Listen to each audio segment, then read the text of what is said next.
Hey, hi everyone. Thanks for joining. Let's get started. So, the way we are going to do, or the way we are going to plan for the session today is I'm just putting together a set of rules that we should be obeying because learning from the last session, I feel there would be a lot of questions coming in. I mean, I don't have any problem in answering those questions as soon as I know that this is the first time you're getting introduced to, or maybe the first time you're getting introduced to all of these things in the manner that the course is guiding you, right? So, what I will be doing is Professor Ankur is already should be already here, and Professor Ankur should help you in answering some of the questions that you will have. And what we'll be doing is we when whatever questions that you have, let's say for example, in the next 1 hour or next 40-45 minutes, whatever amount of time it takes for me to cover the first half of the things. Okay. So all those things we will go into, and then if you have any questions, you can post it in the chat. Either it would be getting answered by um, uh, Professor whosoever it is, Ankur, and or otherwise what I'll be doing is post 1 hour, I'll unmute all of you and then take some questions for next 10 minutes, and then we'll again take a break of maybe after 10 minutes of question answering, take a break of 5 minutes, and then we'll go from there. Okay, we'll start with a new topic, and that's how we are going to do, because it would be convenient for all of us. I'm not saying that I'm not here to answer everyone's query. It's just that it makes things convenient for all of us, and that's good. I think that should be good for all of us, right? So this way, it would be easier for me to cover the topics, and it would be easier for all of you to even communicate. And you might have already seen whatever questions that you have posted last time. I have looked into the chat and tried responding back. So don't worry about whatever you have, even if let's say you are posting it directly. Uh, my voice is low, is it? No, I can hear you clearly. Yeah. Okay, okay. Yeah, little bit low, sir. Yeah, might be because not feeling well, but let's see. Okay, that's fine. So let me see how loud I can be. And the topic that we are covering today is something that you already know, that you have already seen or worked with, either in your schools or colleges. So it should be fairly simple. Even if you have some problems around it, we will take it up and the question answering time during the question answering time, right? So that's how it should be.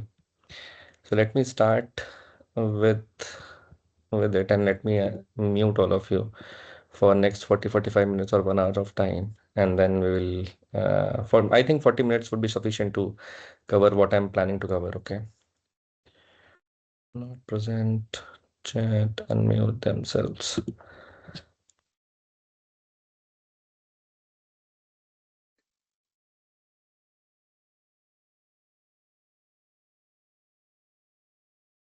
Okay, let's. No, you don't have to be sorry. It's a part of life. Okay, so uh, let me start by just making you realizing one of the facts. And the fact is,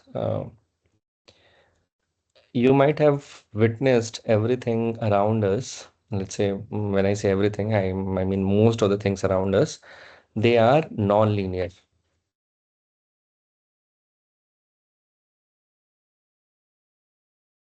Okay, so when I say everything, most of the things around us are non-linear. What you might have already seen is roads around you, they all curve, twist, have turns and all that, right? The share market that you see, they take zigzag, they are all zigzag, they behave in a zigzag pattern. There are no linear things that you see there, right? Even the life does not behave linearly. If you think of the real life is doesn't works in a straight line, right? And when we see a straight line, let's say, or line segment, you can also think of that this line segment could have been a part of a circle with infinite radius. Think of it as it is curving after a very long linear pattern, and then you are standing, let's say, on the surface of Earth. You never realize that actually it's not flat. It's a circle, right? Because the radius of Earth is too large. So a line segment could be a part of a circle or a round object with very huge radius, right? That's how a line segment is. So the reason that every ML model or every recommendation system, every neural network that we will be building, or most of the models that we'll be building later, they reduces to something like this, but they either uses something of this sort or they reduces to something like this. Okay, so this is how things happen. This is the way we have, let's say, for example, we have a set of equations. For example, you can write 2x plus 3y is equals to 4. Now, or let's say there is another equation, x minus y is equal to 7. Now, what you have is you have a matrix of coefficient which has the coefficient of x, the coefficients of y, the coefficients of x are 2 and 1, the coefficients of y are 3 and minus 1, and then you multiply it with all, let's say, the vector that you have, and you are getting the output vector 4 and 7. Right, this is what I mean when I wrote the equation ax is equals to b, right? And what does ax is equals to b mean? There are three different perspectives that we are going to talk about today. Okay, and before I begin with all those three different perspectives, I would want all of you to understand that the reason that we are modeling anything non-linear or anything which looks like this as a linear is because things, when treated as linear, they make much more sense. They become much more predictable. Okay, and I don't do not have a better word, but let's say most of the linear things, they can be solved. This is the first thing that I'll write. Most of the linear um, things or linear models can be solved.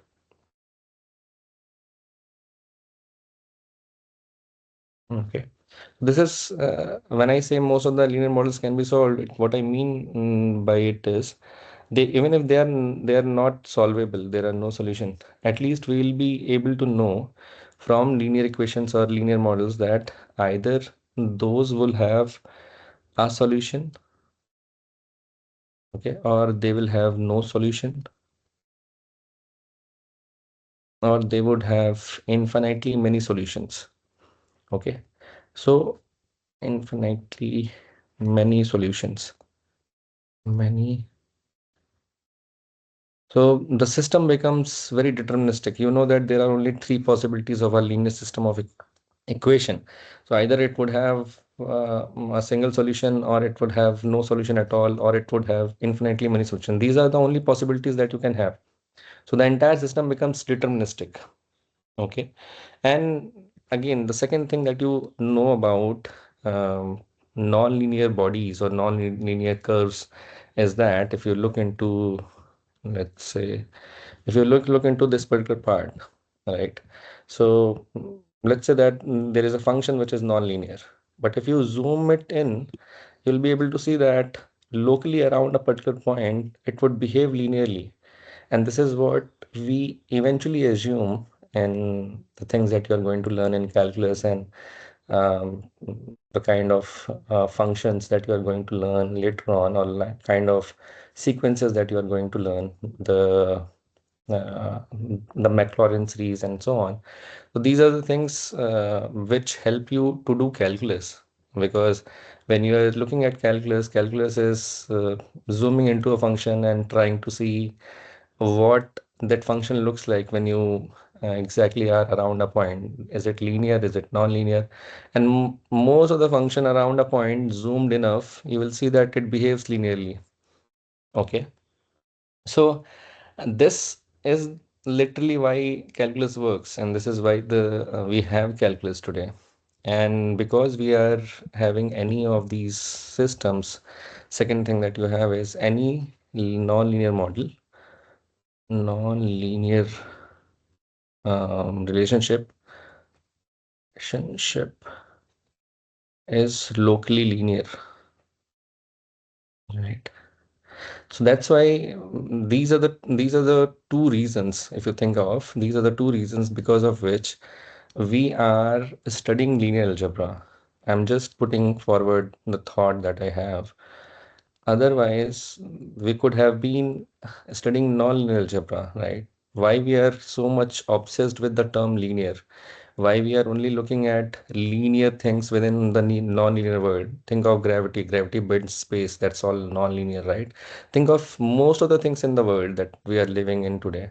They are mostly non-linear. But the mathematical subject that we are studying is linear algebra. It is trying to find linearity within the non-linear world that we are living in, right? So this uh, helps us to think of from these perspective that linear equations, linear models, they are kind of solvable, or they are deterministic. Second, any nonlinear object that you have that you see becomes linear locally. Okay, so you have much more capabilities to use linear algebra. Okay, now I would want all of you to understand from what exactly these linear equations are. So let's imagine a particular situation, and that situation is, let's say that you are working as an HR analyst. Okay. When I say you are working as an HR analyst, let's say that mm, you have some intuition, and the intuition that you have is the salary of employees working in your organization is dependent on, or let me write it, salary of all the organizations, or the organization that you have in the company that you're working in, it depends on two things, or it is a function of two things. One, the experiences of employees, experience, and second, the number of certifications that they have done. So let me write number of certifications.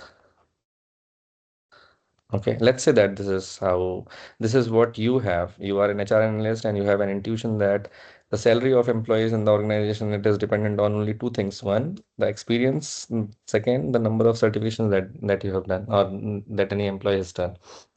Okay. And let's say that you only have the data for two employees. Let's say there is an individual, let's assume a name. Let's say that there is an individual Priya, and let's say there is an individual Arjun. Okay. And you have the data for Priya and Arjun alone. Okay. Let's say that you have experience in one of the columns, and in the second columns you have the number of certification that they have done, or 30. Let me write it as 30 as only, right? And then you have in the third column the salary.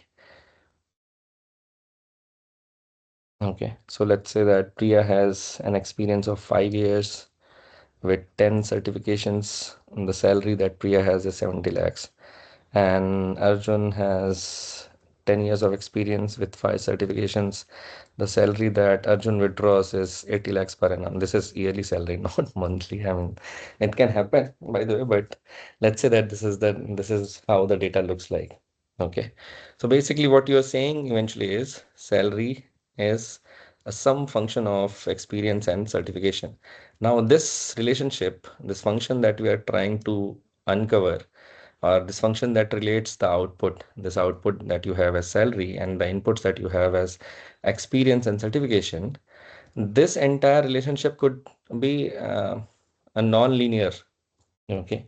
But what we assume is we approximate that somehow. Let's say that we try to solve the linear part of this non-linear function.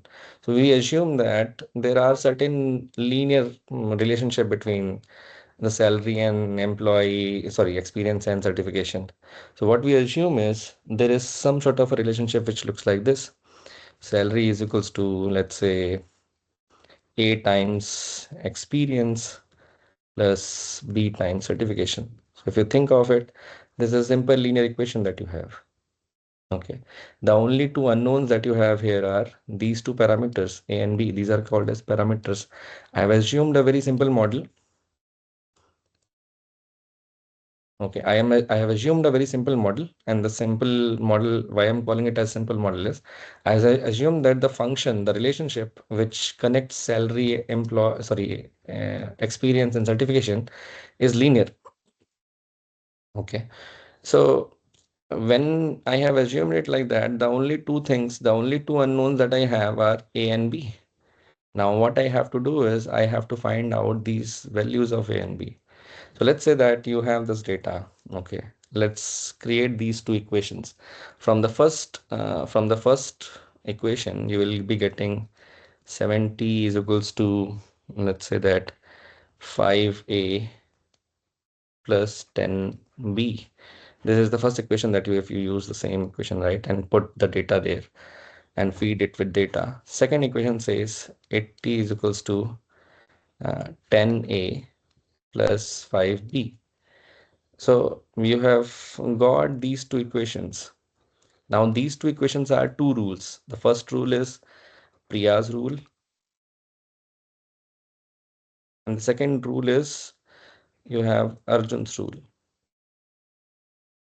Now, now you have two equations, you have two unknowns, you are all sorted. Okay. And let's say that we have to find the values of A and B. How can we do that? And do we know about any method that helps us to find out the values of A and B? Are there any methods which exist that you already know or have learned in your past, which can help you find out the values of A and B? Substitution, right? Yes, REF is what eventually is we are going to learn.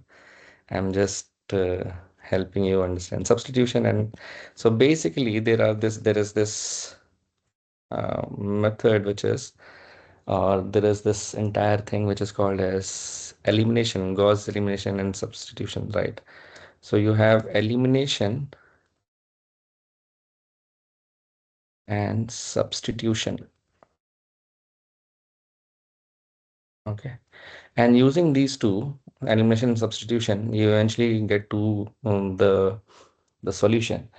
Now, I would want all of you to remember that elimination and substitution, these two things are governed by these three S's. Okay, and the three S's that we have are swap, scale, and subtract. And I'll tell you, it becomes easier for us to relate to swap, scale, and subtract. I'll tell you about it. But if you think about the first equation, think of it. What we can do is we can multiply the first equation by 2, or multiplying the first equation. Let's say, for example, this is our first equation, right? And let's say that this is our second equation. So what we can do is we can multiply the first equation, or let's say we can scale equation 1 by 2. So we can scale the first equation by 2. In that case, the equation would become 140 is equals to 10a plus 20b, right? And this is what that you have found out. And the second equation, let's say that it's still the same. You have 80 is equals to 10a plus 5b. Okay, now you can easily do a subtraction. So herein we have used two things out of the 3s. One, we have scaled the equations, and the second, we are taking the subtraction. So what happens here? If you think of 140 minus 80 would be 60, right? And this 10a minus 10a would become 0, and we'll be having 15b on the right hand side, right? Or b would be 4. Now we have got the value of b, which is what elimination did. So we have eliminated. In elimination, what do we mean by elimination is we will eliminate the variables one by one. And right now what we have done is we have eliminated a, right?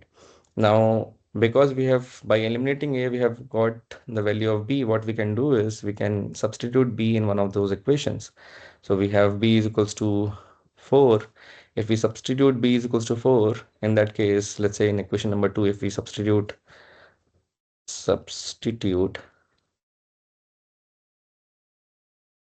b is equals to 4 in equation 2, then what would it become? It would become 80 plus 10a. 80 is equals to 10a plus 5 into 4, which is 20, right? In that case, 80 minus 20 would be 60, and a would become 6. So basically, a is equals to 6 and b is equals to 4 is the solution, right? So think of from the HR analyst point of view. You were the HR analyst and you were having a baby ML problem. You had only 2 employees, let's say, or the data of only 2 employees in your organization, and you had a suspicion that the salary of them, it all depends on only two things: experience and the number of certification that they have done. Okay, you have framed the entire thing into a linear system of equation, and then you have used a method, elimination substitution, to get to this stage. Now you have found the value of b is equals to 4, the value of a is equals to 6, right? Now you have solved the entire baby ML problem using just the linear system of equations.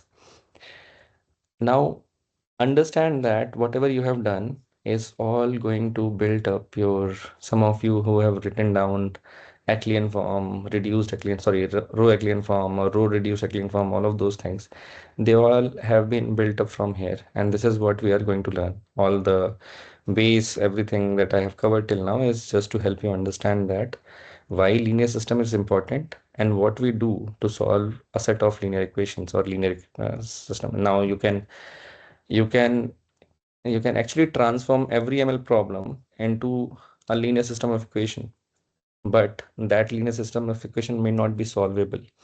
Okay, the reason that we frame and them using, or we have very I would say, uh, I'm not getting the word for it, but let's say that uh, we have chosen linear system because or let's say, uh, the reason that we have chosen linear system because they become locally linear. We have already discussed that. And the second thing was linear system of equations are deterministic. But what exactly are linear equations? If we have to actually drill down to the definition of linear equations, okay, what exactly are they? So think of a linear equation as an operation that satisfies two properties. The first property is additivity. The second property is homogeneity. What do I mean by additivity is if you do something like this, right, like this, let's say for example, on the left hand side of the equal to sign, what you're saying is the whole, the whole thing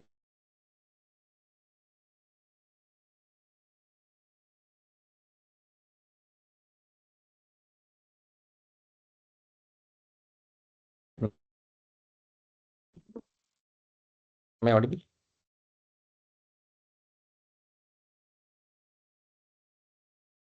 Am I audible? Sorry, I think there was a disconnect. Sorry about that. I was just telling you that we have linear equations or linear systems. They are governed by two things. One, additivity. Additivity basically saying the whole thing, the whole thing is a sum of its parts. So a function of x plus y is nothing but a function of x. You can break down as very simply like function of x or function of y. The second thing is if you scale the inputs, think of it. And let's say that there is only one variable. Okay. If you scale the input by alpha, the output also gets scaled up proportionally. Okay. So if you have scaled the input, the output also gets scaled by the same amount. That's what is homogeneity. Now, these two things help us make the entire linear system of equations deterministic. This property of additivity and homogeneity, by the way, is called as superposition. Superposition. Okay. So if the system are superimposed, basically meaning that they follow additivity and homogeneity, it means that they are linear system of equations. Okay. Now look back to our equation that we have had. What did we had? 70 is equals to 5a plus 10b. Let's say, let's rewrite them. 70 is equals to 5a plus 10b, and 80 is equals to 10a plus 5b. These were the two equations that we have.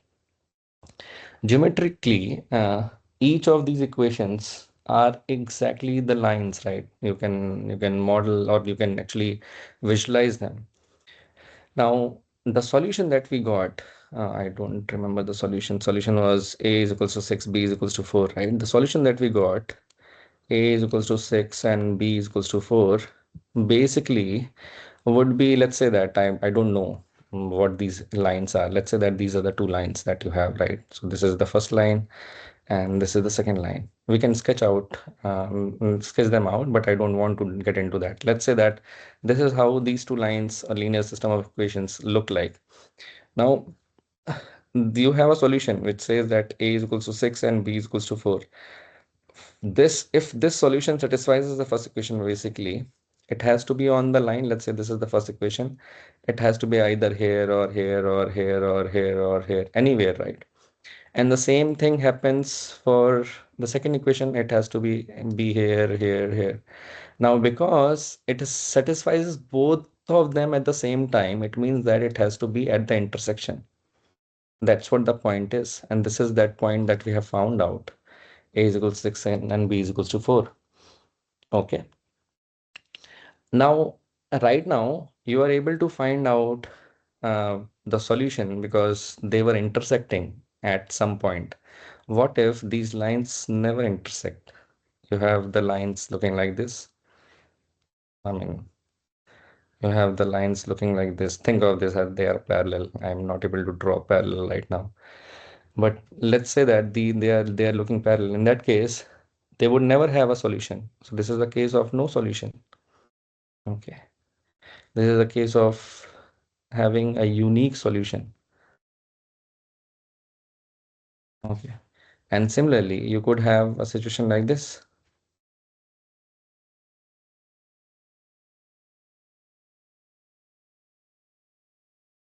Let's say that they are exactly on each other, the black and red lines.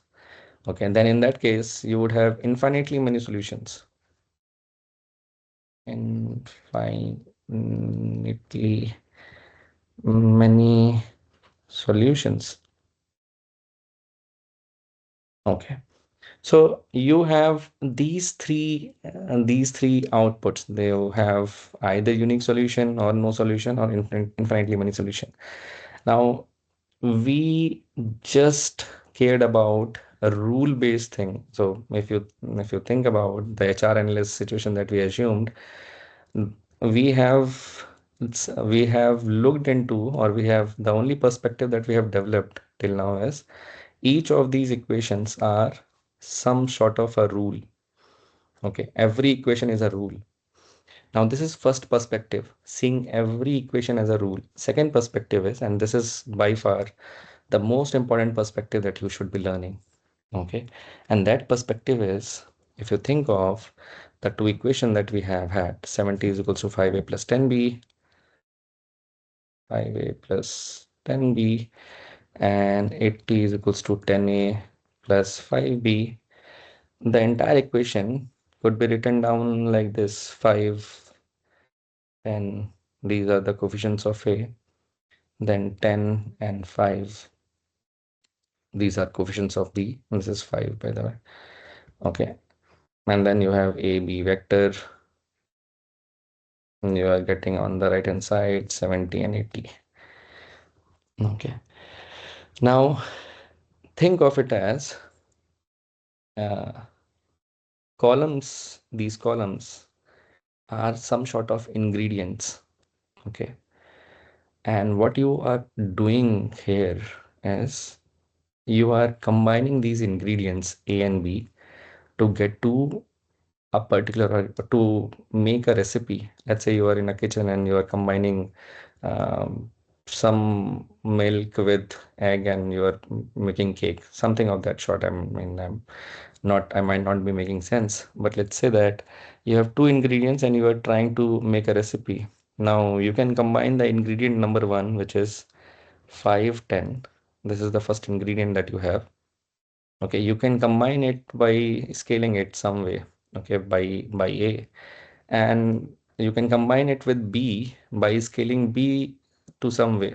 Okay, this is the second way of writing the same equation, which is 10, 5. And on the output, you are getting 70, 80. Right. So what you have done, you have rewritten this system of linear equations into a sense of, or you have a perspective of some sort of a recipe. You have a recipe number A, or this is the first recipe that you have. You are basically scaling it by A. Okay.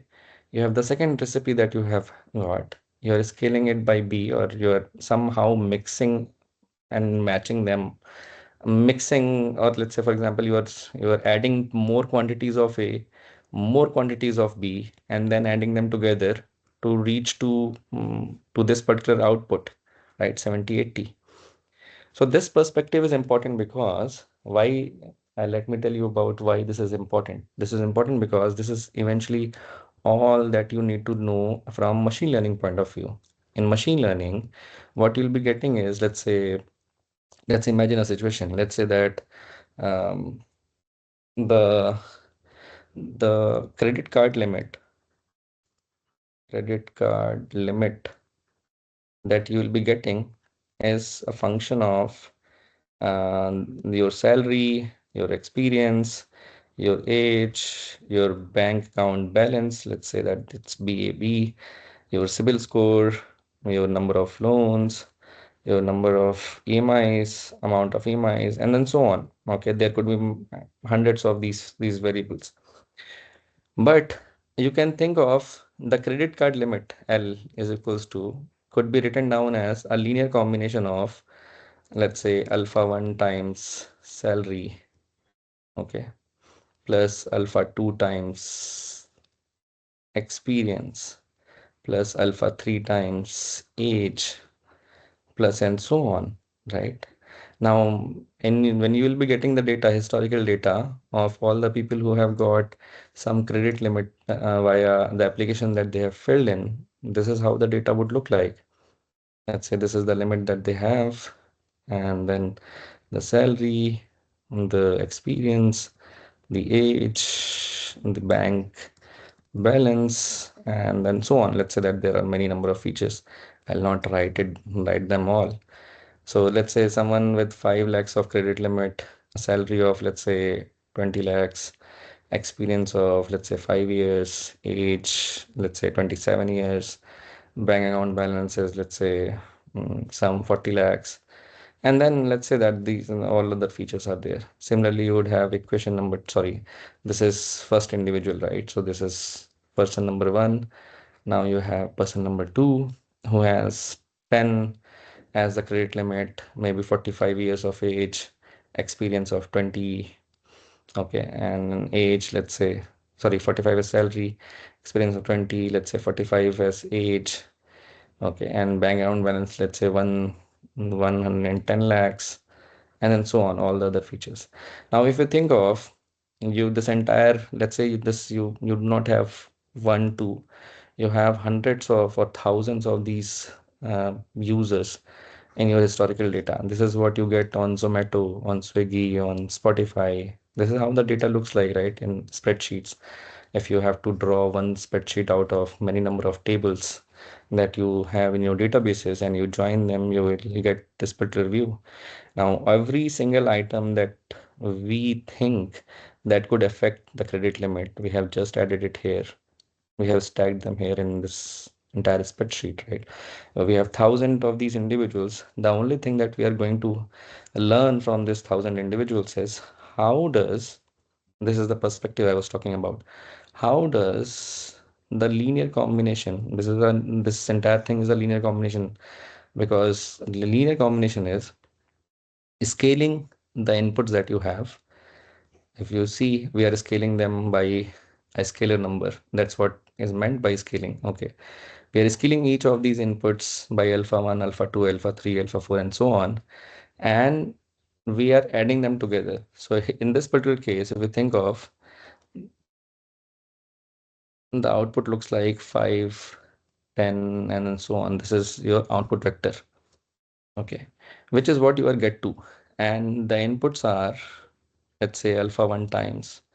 The first vector that you have is salary. And that salary vector looks like 20, 45, and then so on, right?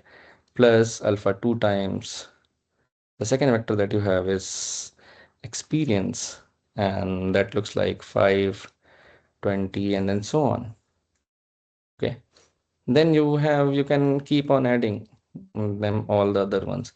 So this is how your system looks like. This is how you have converted your entire uh, credit card uh, or credit limit application into linear system of equations. And that linear system of equation could also be looked like a column perspective, wherein you have each of these features represented as vectors, and all that you're doing is how to get to this output by combining these inputs. So basically you are saying how to get to the limit by combining these entire thing, which are salary, experience, age, and so on. Okay. So this is the perspective. This is the second perspective that you have. First perspective was rules or constraints. Second perspective is ingredients. How do you combine ingredients to get to the output? Now we are getting to the third perspective, and then we will relate all of them together. Okay. The third perspective is transformation. Transformation. And this is what I have already told you. We have represented your entire system as AX equals to B, right? If you remember, this is what we wrote above. So this is, let's say, these are the matrix or coefficient, which is A. This is, let's say, X vector, and you are getting, by multiplying A with X, you're getting B. That's what is happening. So you kind of are saying is, how does X gets scaled up to B by getting pushed from A, or A kind of pushes X to B. So there is some sort of transformation that A does to X, and that's what it makes it to feel like or be like B, right? So A pushes X to B. So this is called as the transformation thing. This is the third perspective that you have. Okay. Think of it as you wrote down those equations as 5, 10, 10, 5, the Priya and Arjun's rule, right? You can write them as A, B is equals to 70, 80. Now, what I'm saying is, what in this third perspective, what I'm saying is the matrix pushes these two, what these A and B are, such that while you are getting a push from the matrix, you're getting converted to 7080 as an output. So we have a transformation view. Okay, it's just like input. Let's write it as AX is equals to B. It's just like input X gets transformed into B when it is getting pushed from A, right? From the matrix. So this is what I have already told you, but I'll not get into that part. Okay.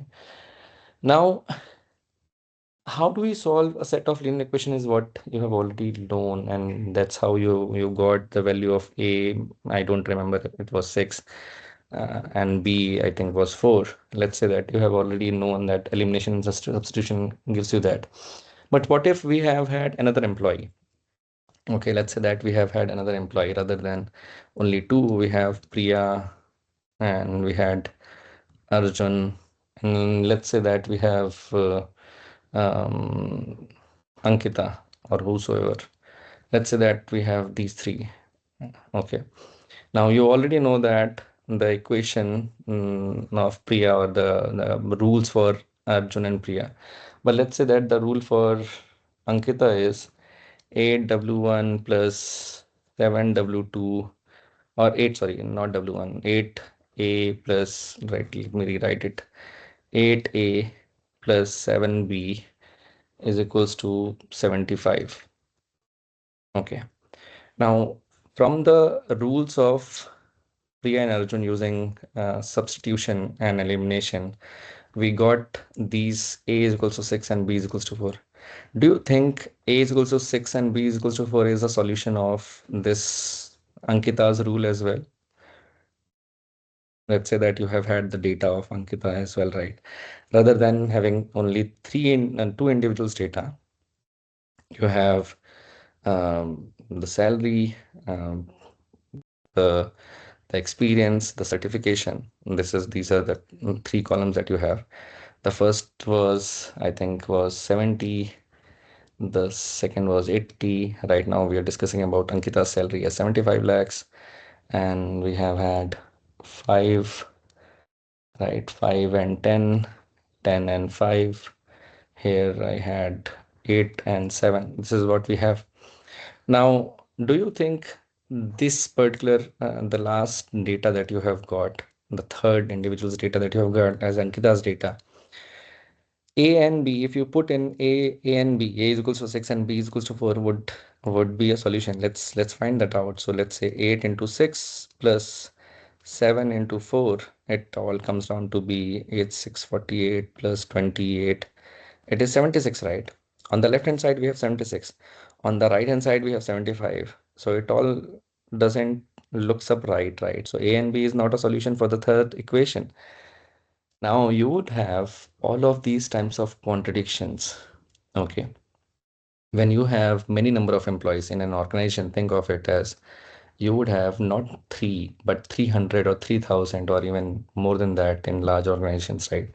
So when you have 30,000 employees, there would be some of these contradictions in place. There would be some of these things that will not work out.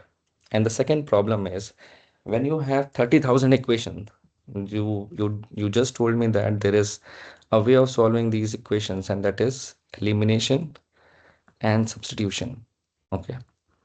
Elimination and substitution work really well when you have substitution.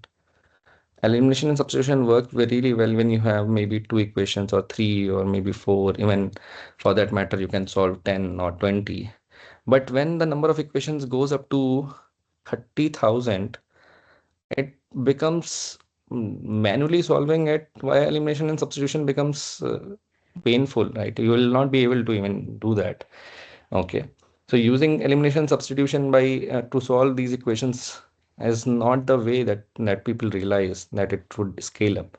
So scalability is a problem. Scalability is a problem. We cannot scale elimination and substitution. Okay, so we have to think about something else. And this is the reason why we deduced something called as Euclidean form, because we wanted to scale Euclidean form. Now, there are two problems that you have when I said scalability. Scalability is about two things. One, there would be contradictions, okay, in your data. How do we solve about contradiction is what you will eventually learn towards the end of today's lecture. The second problem is the elimination and substitution.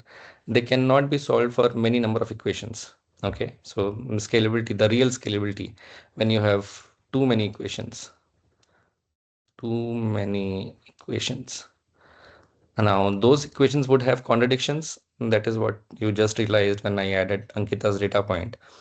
But there are too many equations that this is the first part that we are going to solve via something that we have developed as Euclidean form. Remember that we only have Euclidean form. Okay, there is nothing called as you people write it as REF, reduced Euclidean form, sorry, row Euclidean form, and a row reduced row Euclidean form. Okay, so the Euclidean form, when I say Euclidean form, what I mean is only a row Euclidean form. Okay, why we do not think about when I say Euclidean form, I meant row Euclidean form. Why we have, or some of the folks who have already learned about row Euclidean form, why we are only looking at row perspective? Why not we say column Euclidean form? Why don't we have something like column Euclidean form? Why do we have only row Euclidean form in the kind of things that we are learning? Any answer?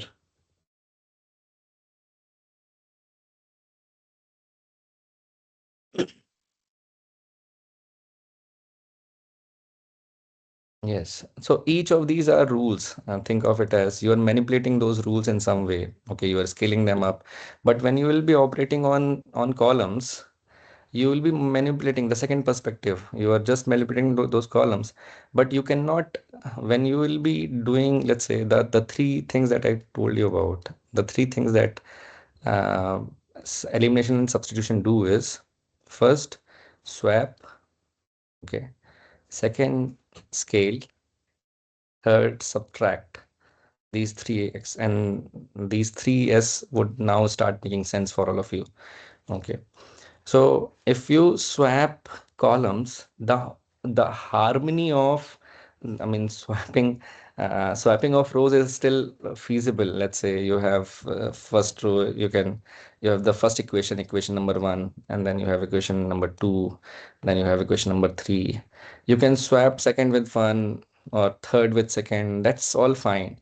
But when you have column, I mean, when you swap column one with column two, the entire rule breaks. Okay, so you cannot do swapping of columns. That's why we do not have things like column Euclidean form. We only care about row Euclidean form. So to solve this, what I was telling you is to solve this scalability problem. Okay, we discovered something like algorithmic way of doing solving the same thing, substitution and elimination and substitution via clean form.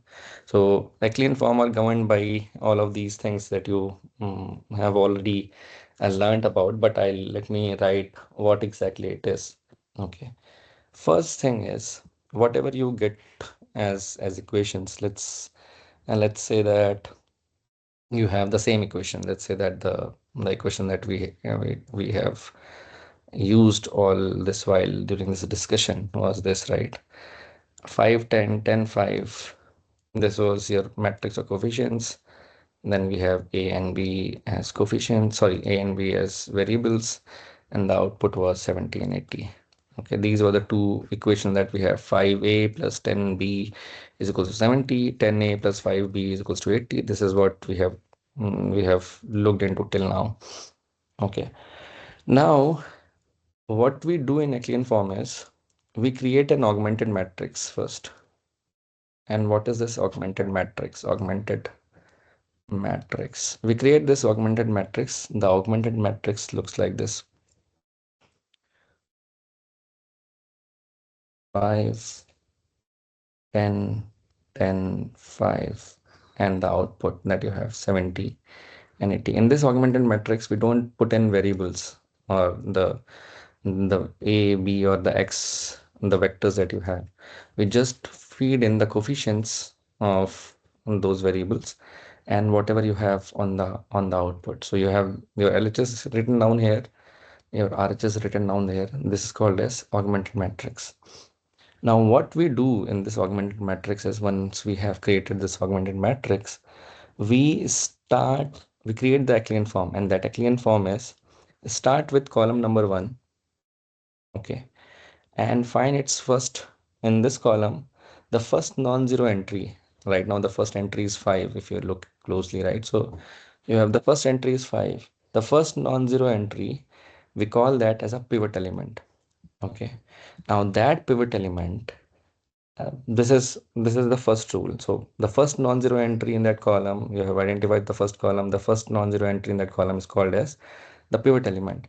If this element would have been 0, let's say that the equation would have been this 0, 10, 10, 5, and on the right hand side we would have 1780. If we find that somehow in the first column and the first element that you have here, if that element, that pivot element is 0 somehow, then you will be swapping the equations. So in that case, you will just do this second rule. Remember I told you there are 3 S: swap, scale, and subtract, right? Now the first thing is getting used up here. So there are cases wherein you might have zero element where there should be a non-zero element. In that case, you will be swapping second row with first row. In that case, the second row would come at the top, which would become 10, 5, 80, and the thing would become 0, 10, 70. So you have swapped them. That's what you have done. But for the sake of solving this via augmented matrix, let's say that the element was still 5. Okay. And so the very first thing that you have learned is the pivot element has to be found out from that first column. In that first entry of that column, in that row has to be non-zero, and we have found out that that is non-zero. So we are good there. Okay. Now once we have found the pivot element, the second thing that we'll have to do is we will have to make 0 below pivot. So right now we have 10 here. If you see here, let me highlight it. You have 10 here, right? We have to make that as 0. How can we make that as 0? Remember the substitution, sorry, the elimination part. How can we make this 10 as 0 as by doing some of the things that we know in linear algebra as elementary row operations. Elementary row operations. Okay, or we can write it as ERO. The same thing that we discussed, right? Subtract the 3s. Out of the 3s, now we are going to use subtract. So what we can do is we can scale or we can scale the second equation or first equation and do subtract them, or we can write it like this. We can just say that row 2 is equals to 2 into row 1 minus row 2. That would give us 0 here. If you think about, row 2 is equal, the element is 10. If you multiply 5 with 2 and we subtract them, that would become 0. And that's what we are intending for. So just below our pivot element in that column, and let's say this is pivot, everything below them, let's say if there would have been other values below it, they all have to be 0. Okay. Every number below the pivot element has to be 0. How would you make them as 0? By using elementary row operations. Okay. Now, once you have done that, remember that our pivot element was still 5. You have 5 here. Let's say that you have made 0. Okay. Now, what you can do is, in the next step is, you can standardize this 5 to 1. This is optional. I mean, row Euclidean form, we generally do not do that, but in some of the books, they have written that we can normalize it. So what we can do is to change it to 5. So to change it to 1, we have to change it to 1. In that case, what we can do is we can divide the entire row by 5. So it would eventually become 1. And whatever element that you have here, let's say that we have had 10 here. So if we divide 10 by 5, the output would be 2. Right, on the right hand side we had 70, and 70 by 5 would be 14. Right, so that is what it would become. Okay, and then you would have 0 here. Whatever the elementary row transformation would do to these two elements, that would be there. To help you understand this, let's say what I have just told you, okay, which is called as row Euclidean form, REF, row Euclidean form. What you'll have to do is, you have to identify or keep identifying the pivot element. You started with first column, you identified the pivot element, you have to make everything below it as 0.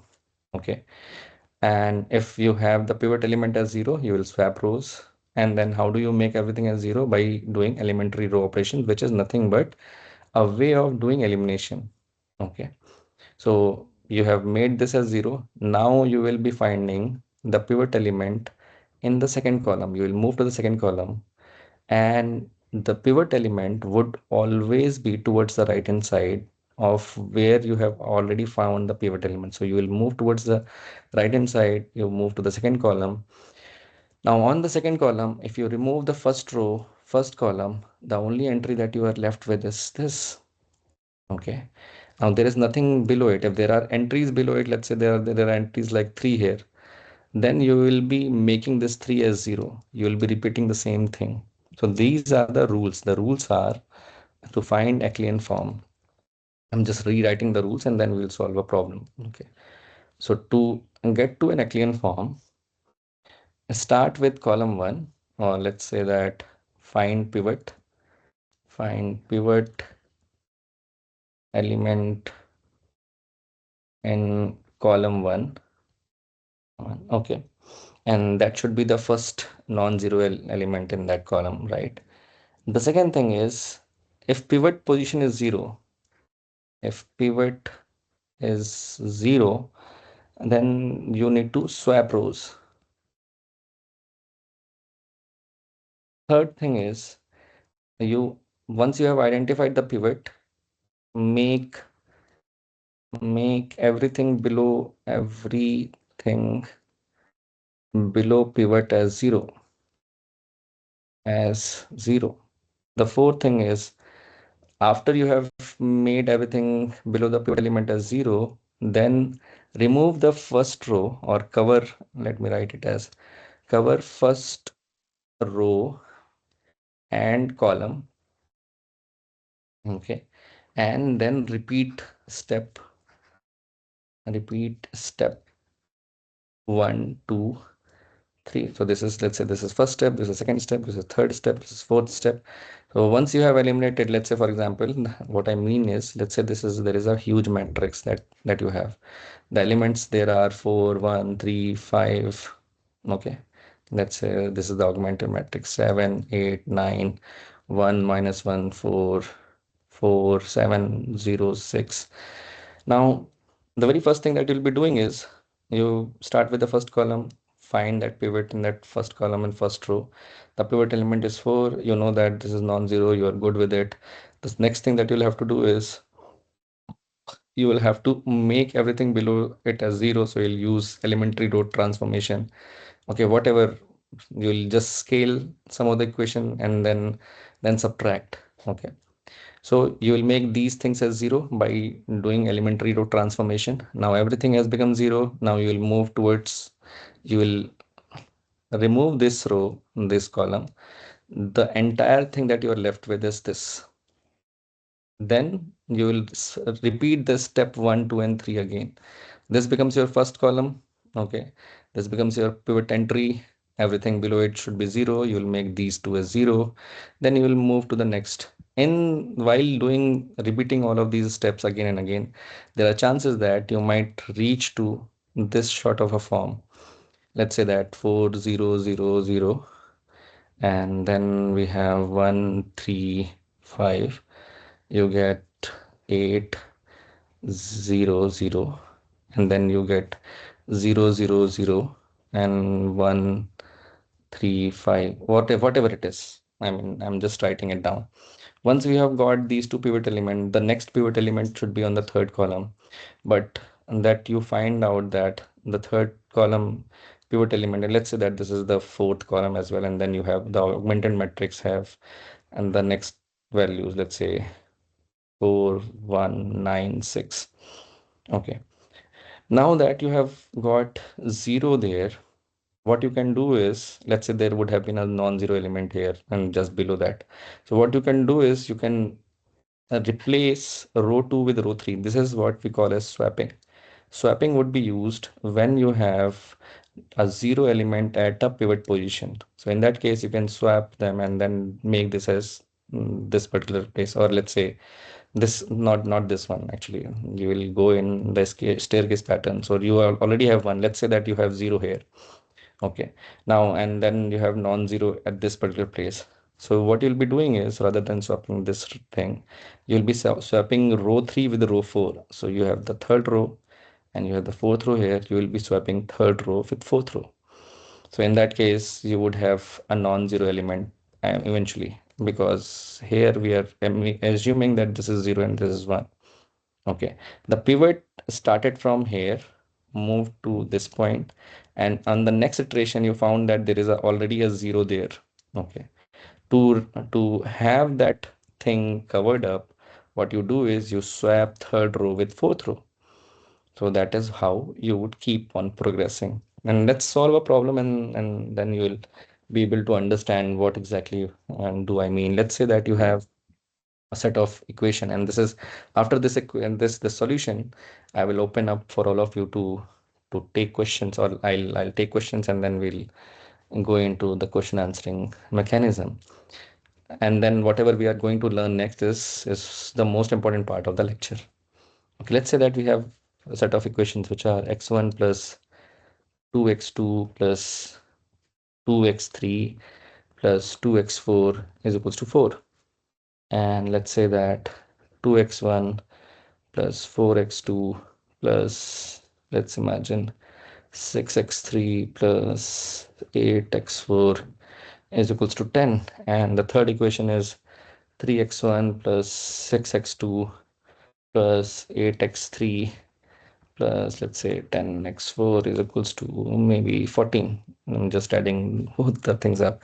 So let's say that I've just assumed this thing. Okay, I have not referred to. Let's think of what happens here. Okay, now you see the three equations. You have four unknowns: x1, x2, x3, and x4. You have three equations and four unknowns. But let's say, how do you create the augmented matrix? The first step is to create augmented matrix. And that augmented matrix would look like this. You would have 1, 2, 2, 2, and then you have 2, 4, 6, 8, and then you have 3, 6, 8, 10. On the right hand side, the outputs are 4, 10, and 14, right? So this is your augmented matrix. You have now created the augmented matrix from the equation, from the set of equations. Now, what will you be doing if you would have to solve these three set of equations? The very first thing that you would be doing is elimination, right? For elimination, what you will do, just look at the equation, not at the matrix. You might multiply equation number 1 with 2 and then subtract, take that subtraction, equation 2 minus equation 1. So that is what you do in elementary row transformation. So now we'll be using elementary row operations, not transformations, operations.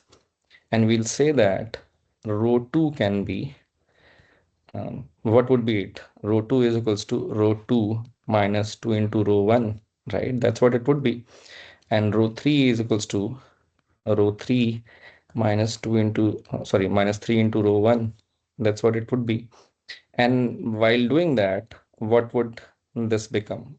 This entire system become? Let's write it. Let's say that it would be one, the entire first row would be ineffective, or there would be no changes to the first row. The second row is getting subtracted by twice of the first row. So you would have 2 minus 2 as 0 here. You would have 4 minus 4, 0 here. Then you have 6 minus 4, 2, 8 minus 4, 4, and 10 minus 8, 2, right? Third, for the third row, we will have 3 minus 3, 0, because we are now invoking the second rule that we have just created, right? 0, 0, and let's say 8 minus 4, 8 minus 6, sorry, 8 minus 6 as 2, and then 4. And on the output, I'll come back to the questions that you have. Now you see that you have had pivot element identified as 1, and that below it we are making everything as 0 by doing elementary row operations. So we have made these two things as 0, right? Now we will move to so we'll eliminate the first row, first column. We'll find pivot element on the rest of the things in this column. The pivot element should be this one, right? Now the pivot element is 0. And the problem also is below it, we also have 0. We cannot do a swapping. Okay, we cannot just swap and make this pivot element as non-zero. Okay, so maybe this could be the end state that you have, but you closely look, the second and third equation, they are kind of same, right? They are exactly looking the same thing. I mean, you you just found out that they exactly looks like the same thing. Okay, now what you would eventually can, or what you can eventually do is, just to, there is one other rule that you have. You would try to make the the entire set of 0, okay, or 0 rows at the bottom. Now if you do equation number, or you can not equation, if you do a transformation like this or operations like this, r3 is equals to r3 minus 2 into r2. In that case, this entire thing would come down to 1 triple 2 4 on the right hand side, 0 0 2 4 2, and then this entire thing would become 0, right? So now you have a set of 0, or the 0 rows at the bottom, non-zero rows below it. So what we eventually solve for is, if we are going to get any in any form we are going to get 0 rows, we'll keep them as bottom. Now you have learned about rank of matrices, right? The rank of matrices is what we call as, rank is equals to number of non-zero rows or columns that you have, right? The number of non-zero rows or columns that you have. In this particular case, the number of non-zero rows is 2, hence the rank is 2. Okay, this is how we find out the rank. But the key characteristics, again, coming down to, we'll come back to the rank before, after I take your questions. But the key characteristics is of this row Euclidean form, REF. The key characteristic is, the first thing is 0 rows at bottom should be at bottom. Second characteristics is zero below, you should have zeros below pivot element. Okay. Third is you create a staircase pattern. Create a staircase pattern, almost like what you have like a staircase, right? So if you think about it, you have identified one pivot here, then you move to the next pivot here, then you move to the next pivot here. Maybe let's say there is zero, so then you'll make it this as pivot, right? So you will eventually have this type of staircase pattern. This is how it would look like in the entire matrix. So you create a staircase pattern. Fourth is Euclidean form is or row Euclidean form or Euclidean form is not unique. Okay, so whatever you can do various different types of transformation. And because let's say all of us who have joined here, we start solving by doing different types of scaling and subtraction. And because of that, we would reach to different Euclidean forms. Okay, so Euclidean forms are not unique at all. They all depend on how you are scaling your rows and then doing the subtraction. But Euclidean form has these four characteristics. It should have these four things in place. Zero rows at the bottom, zero below the pivot elements, create a staircase pattern, and this is the prime characteristic of Euclidean form, which is Euclidean form is not unique. So if you would do different types of scaling and have subtract the equation, you will see a different Euclidean form. Now I will open up for all of you to ask questions because I have just finished a clean form. We'll go to row clean form and all the other things. I'm coming to all of you. My throat has got dried up. I am not feeling well, but anyways, let's hear out from all of you. Okay, that should be row 3 minus row 2. I think I made a mistake there. Go ahead. Who's Yeah, Professor, you talked about the 3 A's, right? Scaling, yes, swapping, and subtraction. So in right. place of subtraction, can we not do addition? If say No, I R2 is, yeah, yeah. I just wrote it like, I mean, it becomes convenient to write three S's. Okay. I okay, mean, what you are eventually doing is subtraction, addition only, right? Uh, Plus, let's say A minus B is nothing but A plus minus B. So it's the same thing. It's just that I just wanted to have three S's there, swap, scale, and subtract. That's why I just wrote it down because most of the time that you will be seeing is you will be subtracting and not adding, and both subtraction and addition are the same situations. okay. So we can say R2 is equal to R2 plus 1 R1, right? Right? Yeah, you can Yeah, have that. yeah. You can have That's that. still valid. Yes. Just want to confirm that. Thanks. Hello, Hi, sir. sir. Uh, If Yes. if we go back to the example, just if you scroll up, Mhm. the second row, second column, the zero, right, where our second pivot element somehow became zero and we cannot swipe. Now, Mhm. by definition, uh, we are sort of stuck, or the No, trick no, we are which you not did. stuck.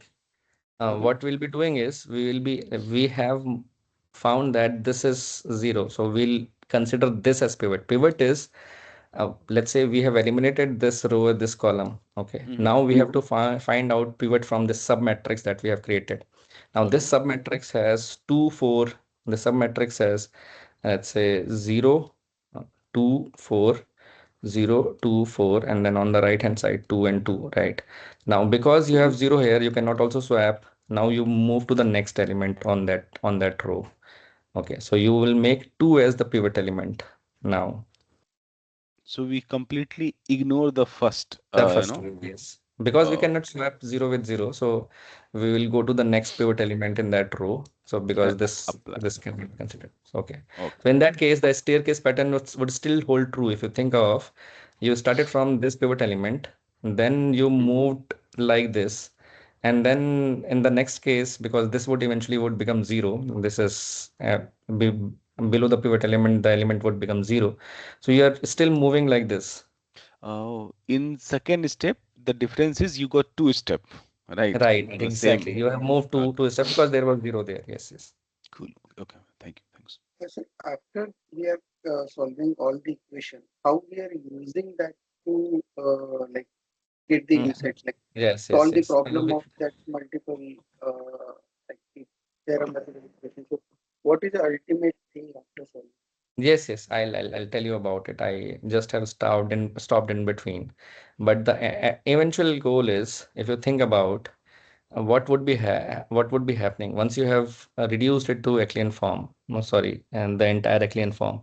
So what you'll be getting as the output is, let's say that you get to whatever you have right now. So you have 0 is equals to 0. And then you have, let's say that these were x1, these were the coefficient of x1, x2, x3, and x4, right? So from the second row, if you look closely, from the second row, what you have got is you have got 2 into x3 plus 4 into x4 is equals to 2. So you have got a new equation now. You have got 2 into x3 plus 4 into x2 is equals to 2. And from the first row, you have got 1 into x1 plus 2 into x2 plus 2 into x3 plus 2 into x4 is equals to 4. The third row is redundant because everything is 0 there. So now your equations have got reduced to only these two equations. Okay. Now there could be there are other things that I would want to get into, but right now you have found that you have not reduced to a form wherein you can exactly solve. Let's say if you would have reduced it to a form like this, the eventual thing that we're looking for is, let's say that we have three equations, three unknowns. Okay. And the entire pivot element, row echelon form comes down to 1, 0, 0, 2, 4, and on the right hand side as 2. And then you have, let's say, 5, 0, and you have 1, 6, you have 3 here, and you have 12 here. Let's say that this is how it comes down to be. Okay. Now you have three unknowns, x1, x2, x3, and this is your output, right? So what you have here is 6 into x3. If you think about from the last column, 6 into x3 is equals to 12. Now you can easily solve what is x3. This is called a substitution. All that you are doing in Euclidean form was elimination. You were by making these things as 0, you are doing elimination. Okay. Now once you do elimination, you easily get to the solution because you are seeing that 6 into x3 is equals to 12. Because how I'm getting to 6 into x3. The third equation is nothing but 0 into x1 plus 0 into x2 plus 6 into x3 is equals to 12. That's what it translates to, the third equation, the third row that I have, right?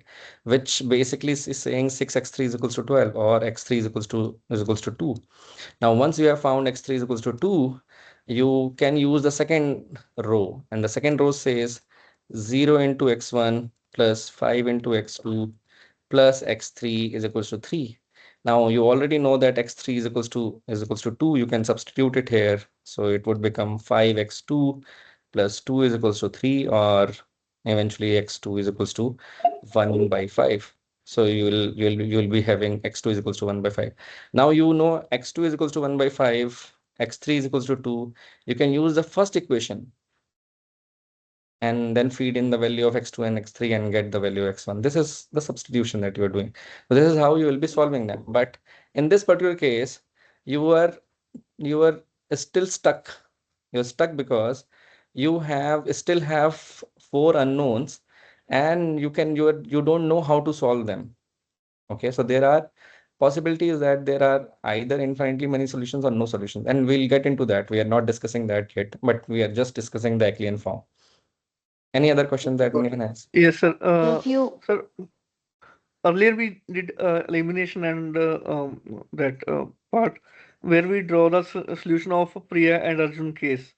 But Mhm. if we have used this Euclidean form to draw the solution of that, then also new row has came. The solution would not have applied to the new row as well. Contradiction will also be there in the row Euclidean form. Yes, sir. I do not understand the question. If you could repeat again, sorry. Yes, sir. Means if we find a solution using Euclidean form, and a new employee comes into the like company which is having a salary based on his experience and number of certification, the solution which we got using that Euclidean form may not satisfy that equation. So contradiction will also be there in Euclidean form. Then what is the use of Euclidean form over that elimination method?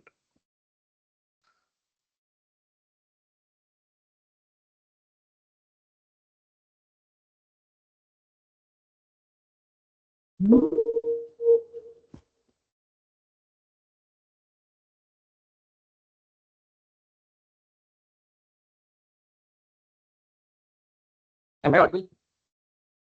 Yes, yes, yes. Hello. Yeah, so sorry. Yes. There is a storm and the place that I'm living in. I think it's a huge storm. I've never seen this sort of a storm in my life. This has been entirely dark outside. That's why there was a power cut. But anyways, go to your question. Uh, sir, with the clean form, we got the solution, right? Right. And the Go ahead, solution is not like okay to the new row which is coming into the company. Mm-hmm. And see, Then the new contradiction will also be individual, there, right? I'll tell you. That was just to help you understand that we cannot scale. Uh, we cannot scale when you have, let's say, you have one equation, you have two equations, you could have 100 equations, you could have 1,000 equations, and some of those 1,000 equations are contradicting. Okay. And when you have 1,000 employees in your organization, each one has their own rule, their own salary, their own experience and certifications. Every employee's equation or rule dictates something else. Now, some of these rules, some I could have a rule like this, let's say 2 years of experience, 2 years of certification, and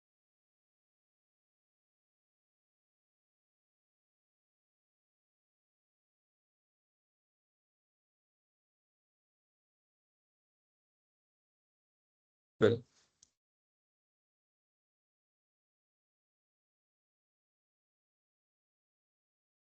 what can happen? So there is a contradiction here. Okay. And if there is a contradiction, you cannot use the kind of things that we are using right now. And that is where you do not solve for AX is equals to B. And let me refresh it because of the power cut, it might have lost. Eventually, this is what the intuition I wanted to bring in towards the end. But what what would happen is you have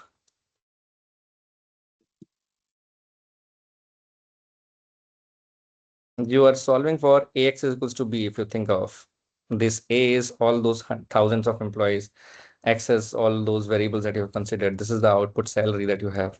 You do not solve for AX is equals to B. You rather solve for how can I minimize in machine learning, you solve for how can I minimize AX minus B, okay, or the length of, well, let's say, think of it as you have a matrix A. Okay, and then you have a vector, column vector X. Okay, and then you are saying that when you multiply X, let's say that A is M cross N. Okay, and X is N cross 1. When you multiply M cross N with N cross 1, you will get an output which is M cross 1 as an output, right? Now, if you think of it as if you let's say if you multiply A into X, you are getting basically M cross 1. Let's say that it is not B, it is something else, it is C. So you have a C here which gets multiplied, but output looks like B. It looks something different. Let's say C is let's say that there are three employees. Their salaries were 20 lakhs, 10 lakhs, 30 lakhs. But by using some excess, you have got to, let's say, 5, 10, 20. Now you see that the difference, there is still a difference. The first one, whatever you are predicting, the first one you are under predicting because the actual value is 20. The second one you are doing the right thing. The third one you are under predicting because the actual value is 30. So what you are trying to do in machine learning is not what you are learning right now. This is called as optimization. You are trying to minimize the difference between these two vectors. We call it as difference between C minus B, or you can call it as minimize the difference between ax minus b. So this is what you're trying to minimize.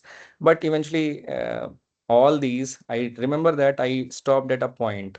I said that there are two things, two scalability problem. The first scalability problem is you can have contradictions. Okay.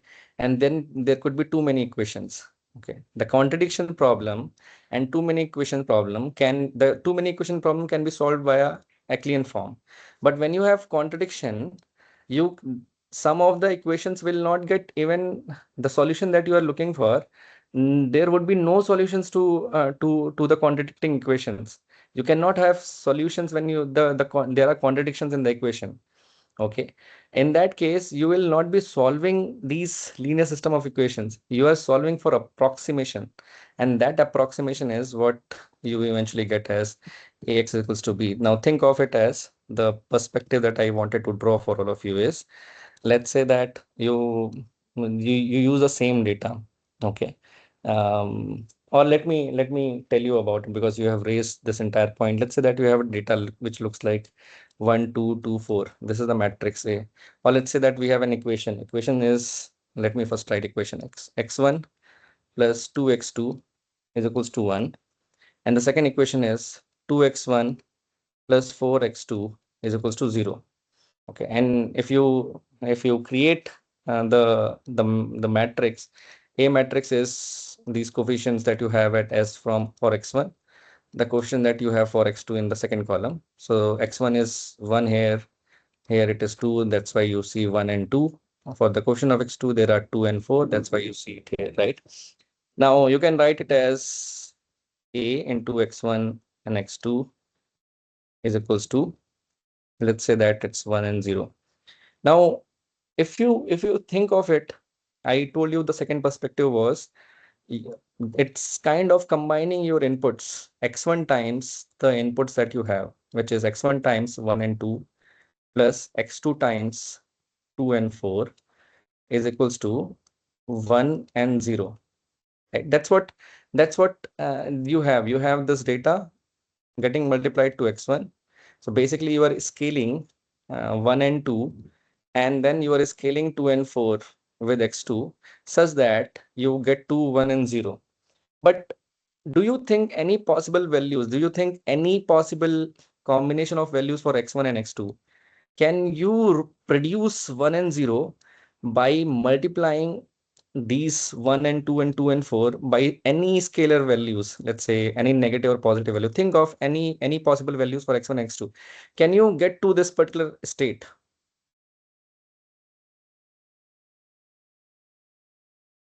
Are there any possible No. values of x1 and x2 that can get you to 1 0?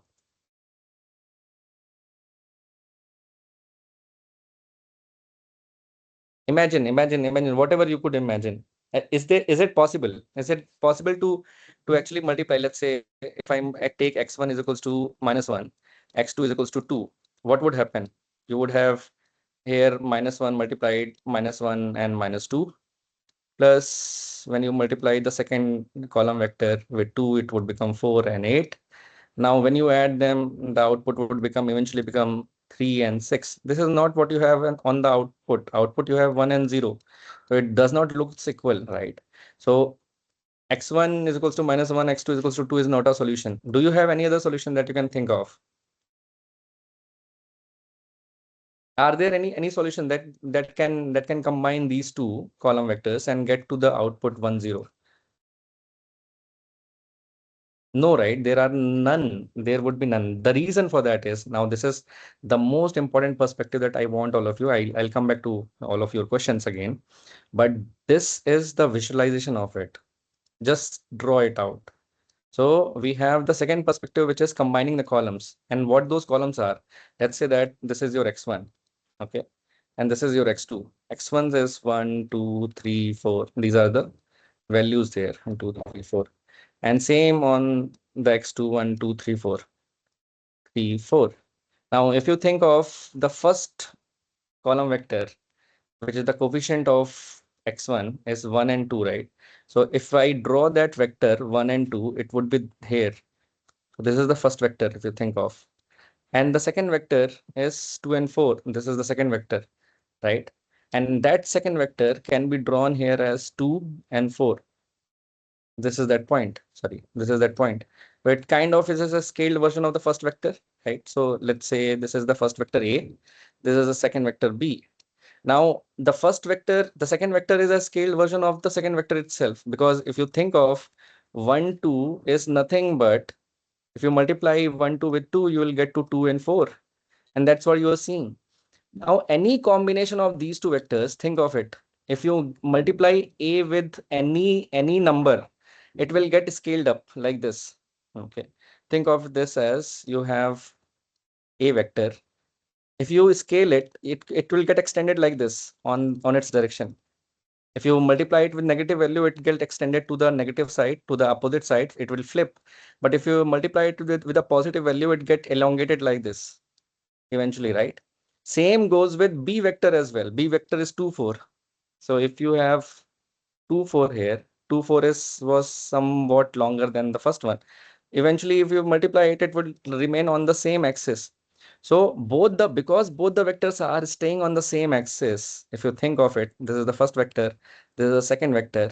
If you can scale them and add them together, the scaling and adding of both the vectors, they cannot escape this entire axis, right? Because they cannot escape this entire axis. What you are looking for on the output, you have 1, 0. This is the solution. This is a solution vector, 1, 0. You are trying to scale these two vectors, this first vector, the second vector, add them together to reach to this point, this particular point. You cannot do that. That can never happen in the world. You understood my point? I mean, you are able to understand that, right? No, sir. No? Okay, let me Sir, let me last let part. me let me tell you that. Even though, So, sir, I do not understand. okay. And understood that. That's fine. So let's say that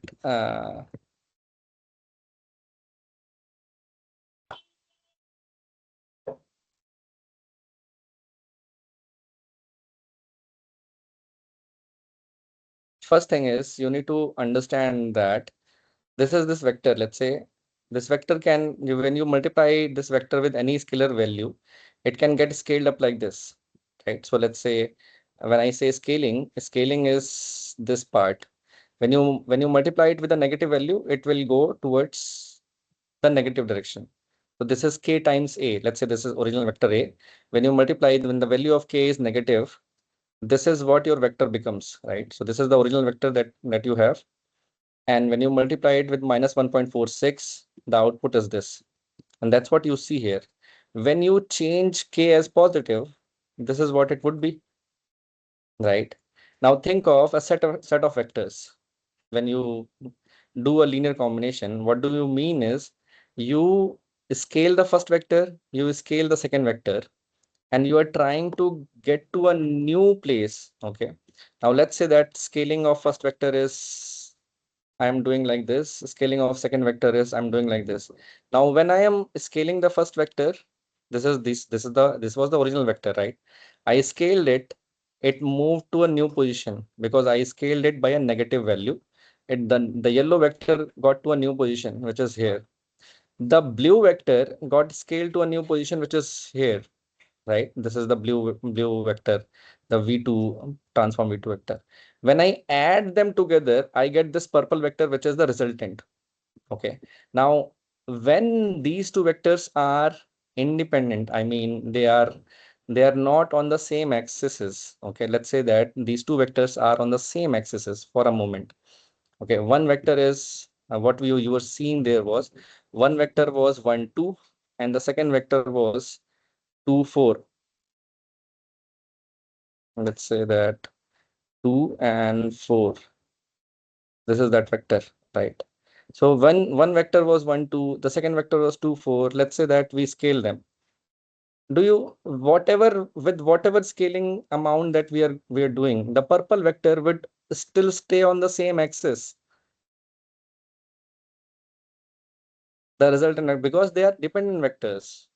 If you think about what I'm trying to tell you is, it's as simple as when I have a vector 1, 2, and I have the other vector 2, 4. Okay. If I can multiply 1, 2 with any number, let's say A, and I can multiply 2, 4 with B.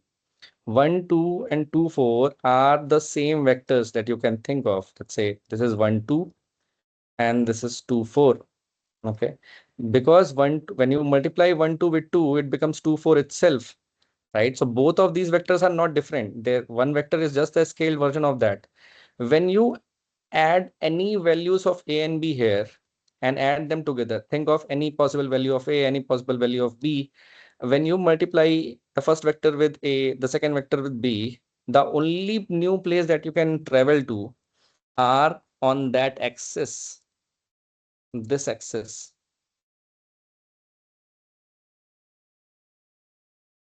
These two vectors can never reach to a new position. Think of whatever value, let's say I take A is equals to 2, okay, let's say that 1, 2, and I take B is equals to 3, 2, 4. If I multiply the first vector with 2, it would become 2, 4, okay, and the second vector would become 6 and 10, 6 and 12. So eventually when we add them together, they would become 8 and 16. Now, where is 8 and 16 if you think of, let's say that this is 1, 2, this is 1, this is 2, this is 2, 4, okay. And similarly, you would have 8 and let's say that this gets extended up, further up. And let's say that there is 8 here. If you will find that out, the new vector that you have got, 8 and 16, actually would be on this particular axis itself. It would be here, somewhere here, okay. So that's what you have found out. So this particular new vector 8 and 16, 8 and 16 is on the same axis where the first two vectors were.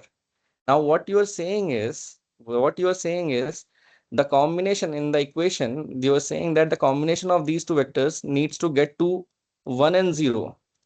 Okay. And that 1 and 0 is where on this axis? 1 and 0 is this point, if you think of. Now, whatever I might do to these vectors, however I can scale them, I can never reach to this point. So there are no solutions possible.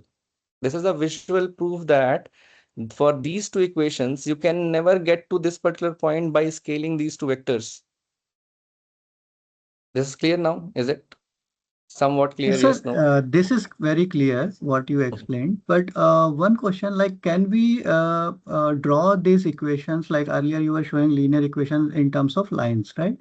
So Right. can we show this as a line? So if we can visualize it, these lines are parallel, so there will not be any solution. So can it be This is done? exactly. So there are perspectives. Remember that I told you there are three perspectives. First perspective is rules, okay, or constraints. And we looked at constraints as lines. We can draw lines for each constraint. Second perspective is combining the combining inputs. Okay, and that's what you are looking into. The third is perspective is transformation. Remember that I told you the transformation perspective is A into X is equals to B. And the second perspective is combining the input is X times the first column vector, or let's say A times the first column vector plus B times the second column vector is equals to whatever you get to the output, whatever you have in the output. So this is a perspective. Same line is a perspective. You can look at it from the rule or constraint point of view and draw lines. And you can say that, let's say that you have two different lines. Let's say if I have to draw those lines, 1, 2, and 2, let's say what was x1 plus whatever the equation was, 2x2 x1 plus 2x2 is equals to equal to 1, 1. right? And what it was, 2x1 plus Plus 4x2 4x2 equal to is 0. equals to 0, right? Now, if you draw this entire using the first rule, if you draw this entire thing, when x2 is equals to 0, x1 is equals to 1, x2 is equals to 0. Let's say that this is x1, this is x2, and these are 1, 2, 3, 4. These are points. This is 1, 2, 3, and then so on. So when you draw the first equation, let's say when you feed in x2 is equals to 0, x1 becomes 1. What is that point when x2 is equals to 0? Okay, x2 is equals to 0 is this on everything on this line. So this is the first point that you have got. And then x1 is equals to 0, x2 becomes half. So this is that point. So if I have to draw the entire equation, this is how it would look like. Okay. And the second equation, if I have to draw, uh, if I feed in x2 is equals to 0, x1 would be eventually 0. This is that point, right? And if I feed in x2 is equals to 0, x1 would be equals to 0. So basically you have a point here. Okay. So basically what you're saying is 2 into x1 is equals to 4 into minus 4 into x2, or x1 is equals to minus times of x2. So you basically are trying to draw this entire line, right? So this is how it would become. So eventually what you are getting to, you are getting to two different lines which are never intersecting each other. So this is the first best perspective. The first best perspective is when you have lines written down as constraints. Okay. Now you can have two parallel lines which never intersect at any point. You do not have any solution. Okay. This is all fine. This looks very fine in theory. But when you look in any machine learning problem, the ML problem, let's say the kind of ML problem that you are solving for, let's say whether someone would renew the subscription or not. Okay, subscription is yes or no. Okay, and it all depends on what is the age of the user, what is the gender of the user, how many years that the user has been on the platform, and all the kind of shows that they are using, that they're all the kind of music that they're listening on Spotify or any subscription-based platform for that matter. Let's say uh, you are trying to predict uh, subscription yes or no. So let's say subscription as a function of age, gender, the age on the platform, and then so on. So basically, you are saying that S is a linear combination of, let's say, A times of A plus B times of G plus C times of P plus and so on. It's a linear combination of all your inputs. So in that case, when you have the data, you will just be writing it down like this, right? So first individual might have an age of 20 years, second 30 years, and then so on. Plus B times of first individual might be of gender male. Let's say male are transcribed as 1, females as 0, 1, then 0. This is how it would look like. Similarly, the age on platform, C times the age on first individual might have the age of 2 years, second 3 years, third 1 year, and then so on. So what you're saying is you need to combine age, gender, years on the platform, plus and all the other variables to get to an output which looks like this. So let's say someone has subscribed, someone has not subscribed, someone has subscribed, someone has not subscribed in historical data. So you would want to get to this position. Okay, that's why the second perspective is important. That's why I was telling you the visual intuition of that perspective. All the machine learning problem, they do not solve the set of equations as the equations that you see. They are intersecting at a point. They are parallel. They don't solve this problem. They don't solve the Euclidean form. You do not get to an Euclidean form in machine learning. The maths of machine learning is eventually this perspective of combining inputs such that you get to an output. Okay. And there is a different way of solving these things. You do not solve it via Euclidean form. We are just learning them because there are various different methods wherein they'll be used. Okay, is that clear now? Yeah, very clear. So this comes due to scalability, right? Scalability, exactly. Okay, Now, okay. you would have scalability issues because of which you cannot solve these set of equations via elementary row operations or Euclidean form.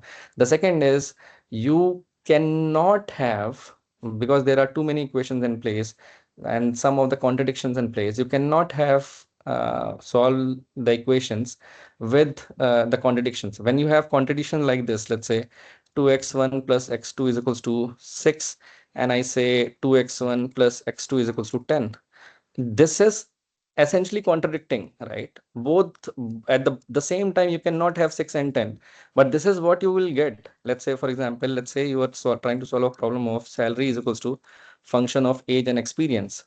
Now, there could be an individual with 10 lakhs of salary, an age of, let's say, 22 years, experience 2 years, same 22 years of age, let's say this is age column, and then you have experience column. The same 22 years of another individual, let's say this is for Sam, and this is for, let's say, Tam, whatever, right? So let's say that same two different individuals, same age, same experience, one drawing 10 lakhs of salary, the second drawing 20 lakhs of salary. Now, if you have this simple machine learning problem to find out how does salary gets affected because of age and experience, you have a contradiction here.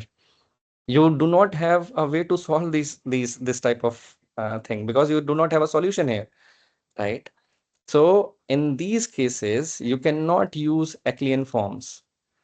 That is also a problem. When you grow your data, when you don't have the data of only two employees or two individuals, you have the data for 10,000 or 1 lakh or 1 million people. In that case, there would be hundreds and thousands of contradictions, and you cannot solve them using linear equations like Euclidean form and so on, right? And then you have to learn about optimization, and this is what you will eventually learn in the course of this entire set of things that you're learning in MFML. Okay, this is clear? Yes, no? So one question Yes. Yeah. regarding where we were trying to convert all the columns into row beneath the pivot element. So if you talk about the rules that you told, we had to make all the elements as zero. I mean, all the rows as zero. Right. So we cancelled the first row and first column, even though there were some non-zero numbers in the later rows. Does that uh, mean that we just focus on making zero, the first column as making zero? yes, everything beneath let's say that you have identified this as pivot element, you need to make everything below it as zero in your row Euclidean form. Okay, you have identified this as pivot element. Let's say there would have been 6 here and 10 here. The entire goal is to make this 6 as 0 and this 10 as 0 by using elementary row transformations or operations, sorry. And then once you have found out that everything below it is 0, you will eliminate these two. Then you will have a submatrix here. Okay. Then let's say that you will start with finding pivot here in these entries. If there is a non-zero element here, you have found the pivot. And then you will make everything below it as 0. Okay. Then you will move to you'll eliminate these two. Then you'll move to the submatrix here. And that submatrix, let's say this is non-zero. So this would become pivot. You will make this entry below it as 0.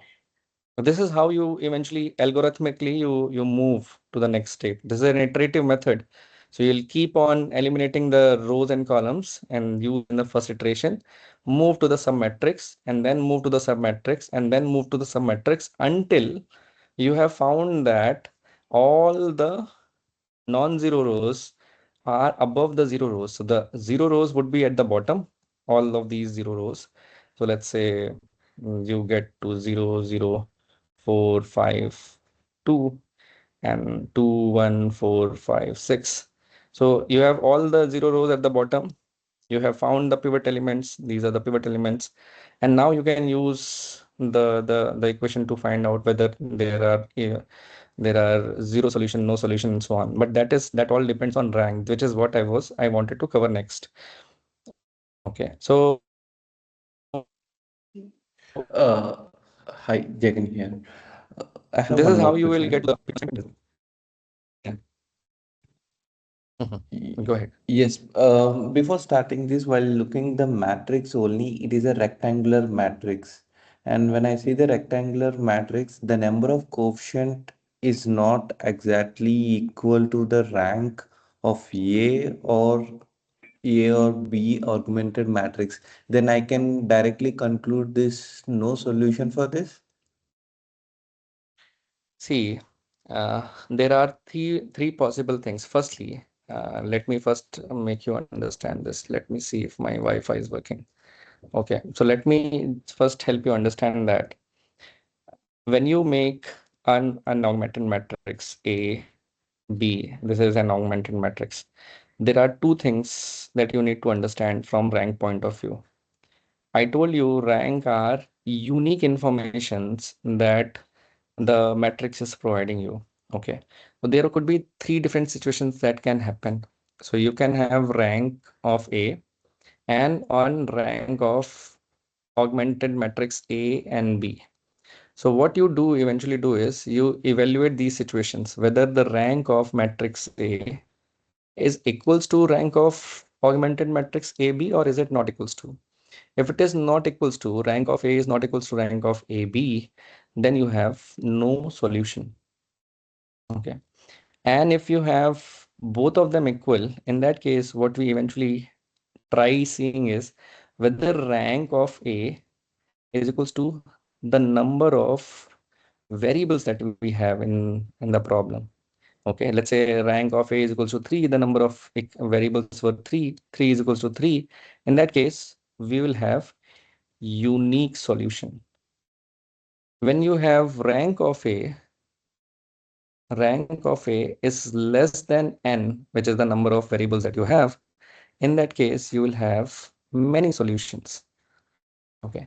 So what you would do eventually in while doing elementary row operation for solving for a clean form is you will get to a situation wherein you would have a matrix. Let's say this is the augmented matrix that you have, and you have 2, 4, 5, 6, 0, 1, 2, 3, and the last element, let's say 0, 0, 4, 5. Okay. Now in this particular case, if you think of A, not B, what do you think is the rank of A? Only considering the red part right now. This part. What is the rank of A? Rank is total number of non-zero Three. rows. Three. Three. It will 3, be right? 2 when we reduce it. Okay. That would be 2 when we reduce it. It will No, not be actually. It will not it's get not reduced. B. It's three. It's 3. Now in this particular case, the rank is 3 of A. What is the rank of A and B total combined? The output matrix. 3. Two. Three. Three. Three. 3. 3, right? Both the ranks are equal. So in this particular case, you will have unique solution. Okay. When you have a situation wherein, let's say in this particular case, it would have been 0 here. There are two intuitions possible now. Rank of A, the first intuition is rank of A is equals to 2. The number of variables are 3. So it is not equal. Eventually you will have no solution. But you look at the last row itself, that will also governs you the same thing. Let's say this is x1, this is for x2, this is for x3. The last equation says 0 times x1 plus 0 times x2 plus 0 times x3 is equals to 5 or is equals to 5, right? Which is not possible. You cannot have 0 is equals to 5 from the last equation, from the last row. You're just saying that 0 times x1 plus 0 times x2 plus 0 times x3 is equals to 5, which is not possible. So you cannot have 0 is equals to 5. So you do not have any solution for it. Hence, you have no solution. When you say that the the rank is in what situation you can have rank of the matrix, rank of A, let's say rank of A is less than the number of variables that you have. When you will have a particular case, let's say, for example, uh, rank is less, or let's say, um, what could be those cases? Let me. The above case is also the same. 2 not equal to 3 is rank is less than n.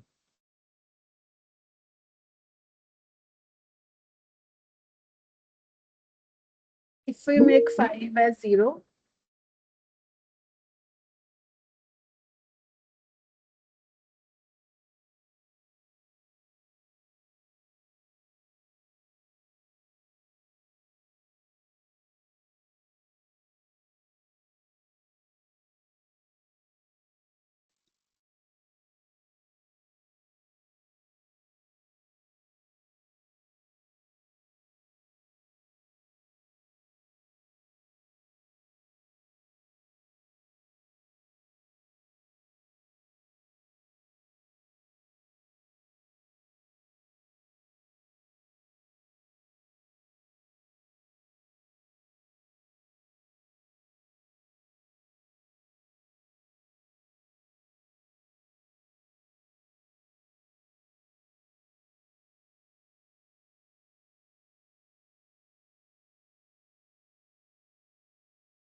About that. No.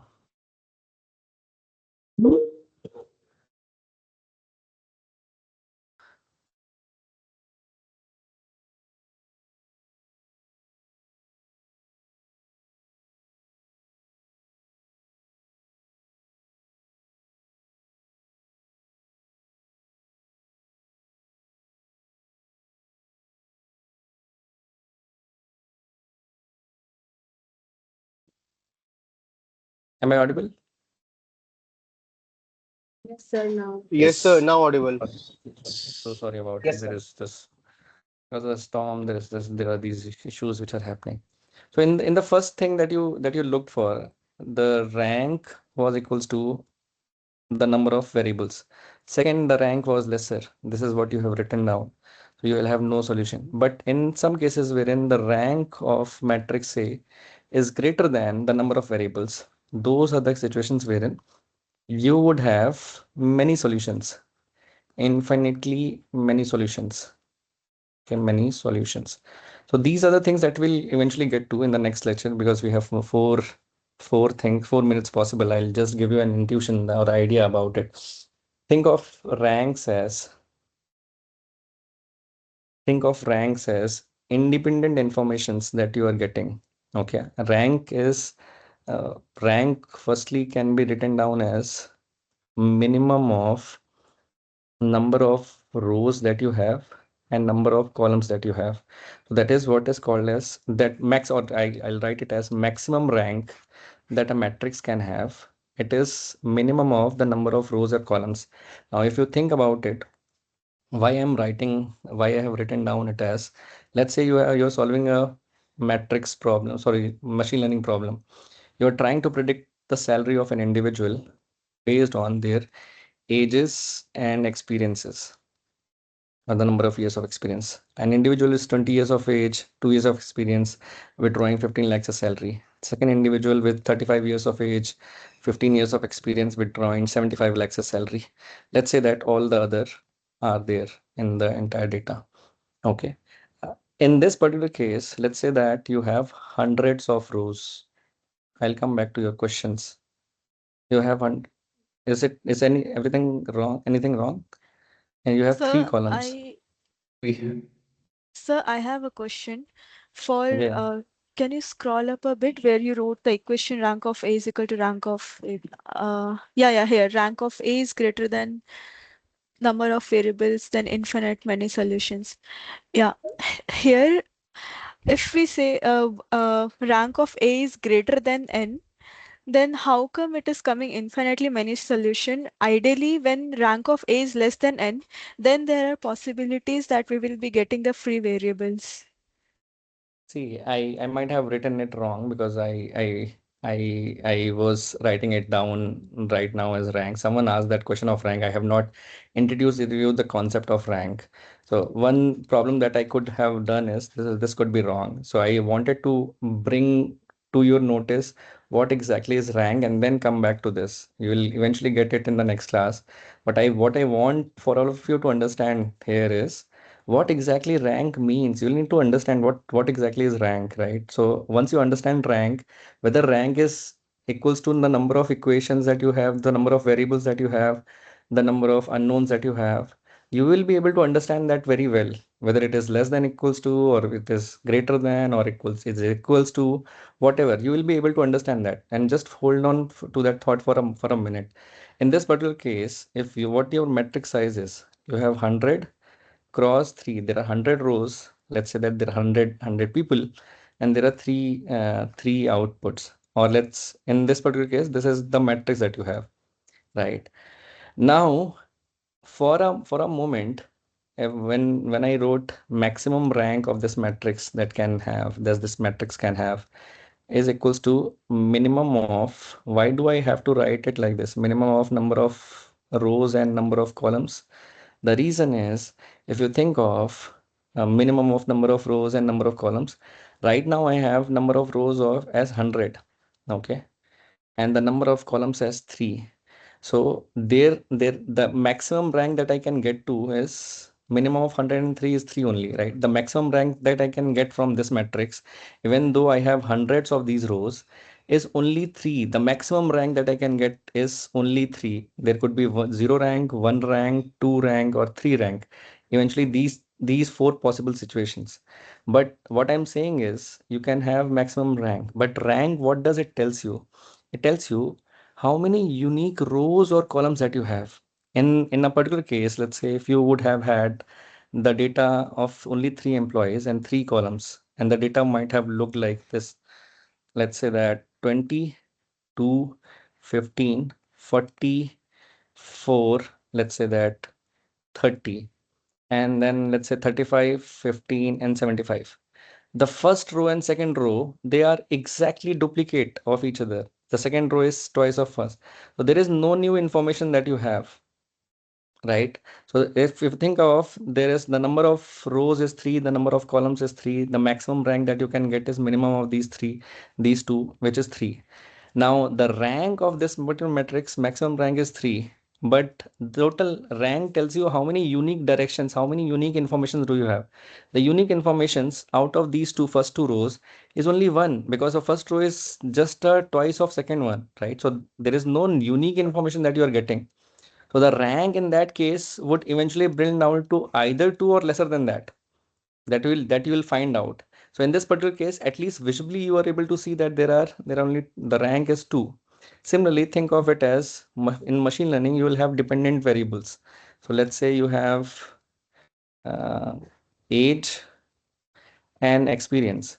Now, age and experience could be highly related. So let's say an individual with 20 years of age, 2 years of experience. A same individual with 40 years of age might have 22 years of experience. They could be very much linearly related. Okay, let's say 40 years of age with, let's say that this is but becoming twice, then it becomes 4. So the columns can also be dependent in some way. Okay, the values in the columns can also be dependent in some way. What I mean is, let's say that you have values like 10 years or 20 years, 40 years, 60 years, and your experiences are 10 years, 20 years, 30 years. Now you see that the columns are related. The second column is exactly half of the first column. So in that case, the unique directions are only one, right? Out of these two. So in that case, the rank would be one. So that's what I wanted to tell you. Rank is the unique information that you are getting from the matrix. Either you evaluate it from the rows point of view or column point of view. And now you have the number of variables, which are age, experience, or whatever. Then you will evaluate total number of unknowns, how many unknowns that you have. Right now, 2. But how many unique information that you have? Only one. So number of the rank is 1, the number of unknowns is 2. Okay, so now you will have to find out what would happen in this case, whether you will have no solutions, many solutions, or unique solution. This is what we'll carry over to in the next class. Okay, so don't worry about rank and how this ranks translates to number of solution. We'll have enough examples carried out, even we'll have enough many lectures carried out. So if you have any problems, whatever I have covered today, and you have not understood, write back to me. I'll try answering all of those questions. But don't worry about what you have read till now or what you have gone through till now. I was not also not very good or in a good condition. But I hope that you have at least been able to understand the Ecklian form Yeah. or reduce Ecklian form. This is what I wanted to all of you to understand. Next, we'll get to reduced Ecklian form, reduce RREF, reduced Ecklian form. Row Ecklian form you have understood. Next, we'll go to RREF, and then we'll discuss about ranks. Okay, and in the next class, and then we will move to the next topics. So this is what how we are going to cover, and this is what we will be. So the entire intuition was to help you understand that linear system of equations can be viewed from three perspectives. One, as a constraint; second, as a combination of inputs; third, as a transformation. If you have understood those perspectives, those three perspectives, you will not have any problem in machine learning going forward. But if you have not understood, write it back to me. I'll try giving you some better intuition about them. Okay. Same, Saurabh sir. I do not have much understanding today the lecture. No problem. That's fine. I'll forward you some of the things that can make you understand that. Okay, Okay. Saurabh sir. Thanks a lot. Thank you. Thank you. So should I write back in the same meeting chat? I had probably like No. You can write back to me. Just write it to me. What your problems are. I will respond back to you because it might be inconvenient for all others. Okay. okay, sure. Thank you. Thank you. Thank you, everyone. Oh, my throat is all gone.